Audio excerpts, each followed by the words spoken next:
स्वराज मराठीमध्ये आपलं स्वागत आहे। सर्वसामान्यांचा आवाज, निर्भीड, बेधडक, स्वराज मराठी। माहेरहून 10 लाख रुपये आणण्याच्या मागणीसह मुलगी झाल्याच्या रागातून विवाहितेचा शारीरिक व मानसिक छळ केल्याचा प्रकार उघडकीस आला। या प्रकरणी विवाहितेनं पती, सासू, सासरा, दीर आणि 4 ननंदा यांच्या विरोधात मिरजेत महात्मा गांधी चौक पोलिसात फिर्याद दिली। त्यानुसार 8 जणांवर गुन्हा दाखल केला। सलमा तौफिक मुल्ला वय 35 राहणार स्टेट बँकेजवळ शिरोळ यांनी फिर्याद दिली। पीडिता सलमा यांचा मिरजेतील सुंदरनगर भागात राहणाऱ्या तौफिक मिरासाहेब मुल्ला यांच्याशी 2016 साली विवाह झाला होता। विवाहाचा संपूर्ण खर्च पीडितेच्या वडिलांनी केला होता। लग्नात 13 तोळे सोने घातलं होतं। काही दिवसांनी पीडितेची सासू दिलशाद मुल्ला हिने किरकोळ घरगुती कारणातून त्यांना त्रास द्यायला सुरुवात केली।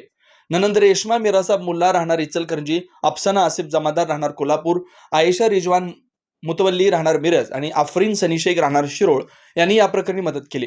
सासरा मिरासाहेब मुल्ला राहणार मळणगाव, सासू दिलशाद आणि दीर इम्रान यांनी मानसिक त्रास दिला। विवाहितेला मुलगी झाल्यावर पती तौफिकसह सासरची सर्वच मंडळी नाराज झाली।